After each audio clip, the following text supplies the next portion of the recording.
Hello friends, good morning. Welcome to Ask spoken English academy. मी आरती बाके एक नवीन video घेऊन तुमच्या समोर आली आहे. टेन्सेस शिकत आहोत आपण. पहिल्यांदा सिंपल प्रेझेंट टेन्स बघितलो, नंतर सिंपल पास्ट आणि आता सिंपल फ्युचर. लास्ट व्हिडिओमध्ये आपण सिंपल फ्युचर टेन्सचा वापर कसा केला जातो, त्याचं स्ट्रक्चर काय आहे ते बघितलं. आज जर सिंपल प्रेझेंट टेन्सचं क्वेश्चन करायचं झाला किंवा निगेटिव्ह सेंटेन्स करायचं झालं तर ते कसे होऊ शकतात ते बघूया. As you know, simple future टेन्समध्ये आपल्याला शल आणि विल हे दोन हेल्पिंग वर्ब यूज करायचे आहेत.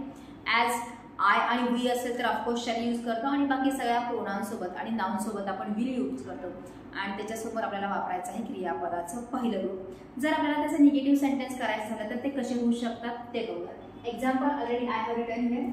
I shall speak fluent English within 2 months.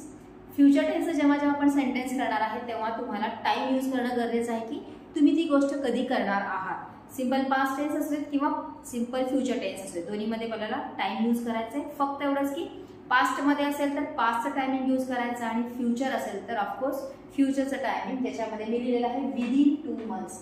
2 महिन्याच्या आत मी चांगलं इंग्रजी बोलेन. ह्याच्यामध्ये शल हे काय आहे, हेल्पिंग वर्ब आहे आणि स्पीक हे आहे मेन वर्ब. सो मराठीमध्ये झालं बोलेन. ह्याच्यामध्ये जेव्हा आपण सेंटेन्सेस करू तेव्हा करेन हा त्याचा अफर्मेटिव्ह सेंटेन्स होईल आणि निगेटिव्ह सेंटेन्स करताना मात्र करणार नाही असा त्याचा अर्थ होणार आहे.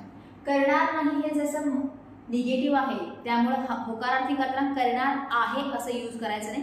करेन, खाईन, पिईन, झोपेन, उठेन, सांगेन, विचारेन, अभ्यास करेन, काम करेन अशा प्रकारे सेंटेन्सेस येणार आहेत. पण ते जर निगेटिव्ह करणार असेल तर मात्र आपल्याला करणार नाही, जाणार नाही, विचारणार नाही, सांगणार नाही, काम करणार नाही अशा प्रकारे सेंटेन्सेस होणार आहेत. जसं की I shall not speak fluent English within 2 months. 2 महिन्याच्या आत मी चांगलं इंग्रजी बोलणार नाही.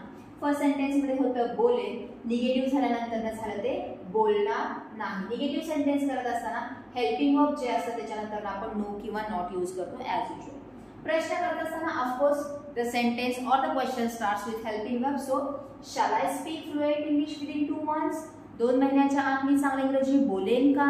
आणि ते जर निगेटिव्ह असेल तर आपण यूज करतोय shall I not speak fluent English within 2 months. 2 महिन्याच्या आत मी चांगले इंग्रजी बोलणार नाही का? बोलेन, बोलणार नाही. बोलेन का, बोलणार नाही का? एका सेंटेन्सचे आपण 4 प्रकारे सेंटेन्सेस करू शकतो. आता जसं मी निगेटिव्ह करत असताना शॅल आणि नॉट हे दोघांना सेपरेट यूज केलेलं आहे तसं आपण शॉर्ट फॉर्म पण यूज करू शकतो. For example, we shall finish our work till 8 PM. रात्री 8 वाजेपर्यंत आम्ही आमचं काम संपवू. कारण अनेक वचन जर प्लुरल असेल तुमचा सर्वनाम किंवा नाउन तर जो मराठी आहे तो एंड त्याप्रमाणे चेंज होणार आहे. जसं मी असल्यामुळं करेन असं झालं, आम्ही असेल तर करू, तू करशील, तो करेल, ती करेल, ते सर्वजण करतील. हा सगळा मॅटर कशाचा आहे? The subject. सब्जेक्ट जसा असेल त्याप्रमाणे तुमचा मराठीमधला एंड ऑफ द सेंटेन्स होणार आहे प्लुरल किंवा सिंग्युलर नुसार. सो आम्ही करू म्हणजेच आम्ही काम संपवू असं केलेलं आहे. आता शॅल आणि नॉट मी जसं सेपरेट यूज केलेलं आहे इथे मी त्याचं शॉर्ट फॉर्म यूज केलेला आहे. You can use that also. जसं की शॅल नॉटचा आपण शॅलंट किंवा शांट दोन्ही यूज करू शकतो. ऑलरेडी आपण शॅल विल, त्याच्यानंतर shall be, will be, shall have, will हॅवचे सेंटेन्सेस शिकलेले आहेत कसे करायचे. त्या व्हिडिओमध्ये तुम्ही बघू शकता की आपण शॉर्ट फॉर्म कशा प्रकारे केलेले आहे. सो निगेटिव्ह सेंटेन्स झालं we shan't finish our work till 8 PM.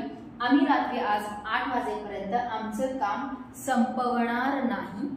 Shall we finish our work till 8 PM. आम्ही 8 वाजेपर्यंत आमचं काम संपवू का? आणि shan't we finish our work till 8 PM. आम्ही 8 वाजेपर्यंत रात्रीच्या काम संपवणार नाही का? संपवू, संपवणार नाही. संपवू का, संपवणार नाही का? इथं आपण शॅल नॉटच्या ऐवजी घेतलेला आहे शांट किंवा आपण शॅलंट सुद्धा यूज करू शकतो शॉर्ट फॉर्म.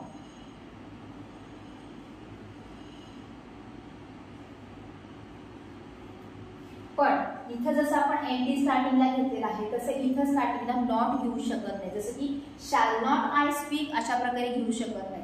नॉट जर तुम्ही पूर्ण घेणार असाल तर कंपल्सरी सब्जेक्टच्या नंतरच येणार आहे at the time of making question आणि शॅलच्या नंतर नॉट येणार आहे जर तुम्हाला फक्त निगेटिव्ह सेंटेन्स करायचं असेल. जर तुम्हाला नॉट जर स्टार्टिंगला पाहिजे असेल तर मात्र तुम्हाला तो शॉर्ट फॉर्म मध्येच घ्यावा लागणार आहे, जसे की शाळंट किंवा शांत या अर्थाने. हे झाले शालचे सेंटेन्सेस. आता विलचे पण काही बघूयात, म्हणजे त्याचे शॉर्ट फॉर्म कसे होतील तेही कळेल. Swati will waste time tomorrow. Swati उद्या वेळ वाया घालवेल. ह्याच्यामध्ये विल हेल्पिंग वर्ब आहे आणि वेस्ट हे क्रियापदाचं पहिलं रूप वापरलेलं आहे आणि टुमॉरो हे काय आहे, टाइम आहे, कधी करणार आहे याच्यासाठी वापरले. सो निगेटिव्ह करताना Swati will not waste time tomorrow. उद्या स्वाती वेळ वाया घालवणार नाही. Will Swati waste time tomorrow. उद्या स्वाती वेळ वाया घालवेल का?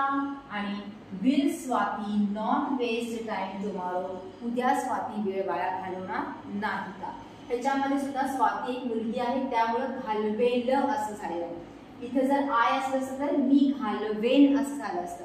वी असलं तर आम्ही घालवू असं झालं असतं. म्हणजे जसा तुमचा सब्जेक्ट आहे त्याप्रमाणे मराठीमधल्या सेंटेन्समध्ये चेंजेस होणार आहे. जर आता विल नंतर नॉट आपल्याला पूर्ण घ्यायचं नसेल तर शॉर्ट फॉर्म कसा होऊ शकतो त्याचे एक एक्झाम्पल बघूया. Newspaper will publish my article on Sunday. वर्तमानपत्र माझा लेख रविवारी प्रकाशित करेल. निगेटिव्ह करत असताना विलच्या नंतर नॉट न वापरता मी विल नॉटचं काय केलेलं आहे, शॉर्ट फॉर्म यूज केलेला आहे, वोंट. मग सेंटेन्स आला newspaper won't publish my article on Sunday. रविवारी वर्तमानपत्र माझा लेख प्रकाशित करणार नाही. प्रश्न करत असताना विल पहिल्यांदा आलेला आहे, सब्जेक्ट नंतर मेन वर्ब आलेला आहे. So will newspaper publish my article on Sunday. रविवारी वर्तमानपत्र माझा लेख प्रकाशित करेल का? आणि निगेटिव्ह करायचं आहे आणि क्वेश्चन करायचं म्हणून शॉर्ट फॉर्म घेतलेला आहे won't. Won't newspaper publish my article on Sunday. रविवारी वर्तमानपत्र माझा आर्टिकल किंवा माझा लेख प्रकाशित करणार नाही का? जर तुम्हाला शॉर्ट फॉर्म घ्यायचा असेल तरच नॉट पहिल्यांदा शॉर्ट मध्ये एनटी मधून येणार आहे. विल नॉट न्यूजपेपर असे येणार नाही आणि फक्त विल नंतर एनटी हा शब्द लावून शॉर्ट फॉर्म करू शकत नाही. That is a wrong word. म्हणजेच विल नॉट एकतरी तुम्हाला सेपरेट यूज करायचं आहे. शॉर्ट फॉर्म पाहिजे असेल तर विलंट न घेता आपल्याला वोंट घ्यायचं आहे. दिस इज वोंट. वोंट WANT नाही.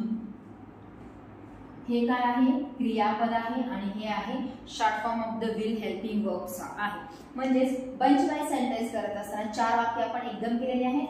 अफर्मेटिव्ह, निगेटिव्ह, इंटरोगेटिव्ह आणि इंटरोगेटिव्ह निगेटिव्ह क्वेश्चन्स हे जे असतात ना प्रत्येक वेळेस आपण बोलत असताना वापरत असतो. फक्त कधी अफर्मेटिव्ह बोलतो, कधी प्रश्न विचारले जातात, मग तो फॉर्मॅट कसा असेल, कसा सेंटेन्स होईल, मग त्याचं मराठी कसं चेंज होतं ह्याच्यासाठी काय केलेलं आहे, पण अशा प्रकारे सेंटेन्सेसची प्रॅक्टिस केलेली आहे. ऑलरेडी मागच्या व्हिडिओमध्ये आपण भरपूर सारे स्पेलिंग्स सेंटेन्सेस घेतलेले आहेत. त्याच्यामध्ये मी बघितलं असेल की आपण शॅल नंतरनं कोणता क्रियापद यूज केलेला आहे, विल नंतरनं कोणता केलेला आहे, भरपूर सारे एक्झाम्पल्स केलेत.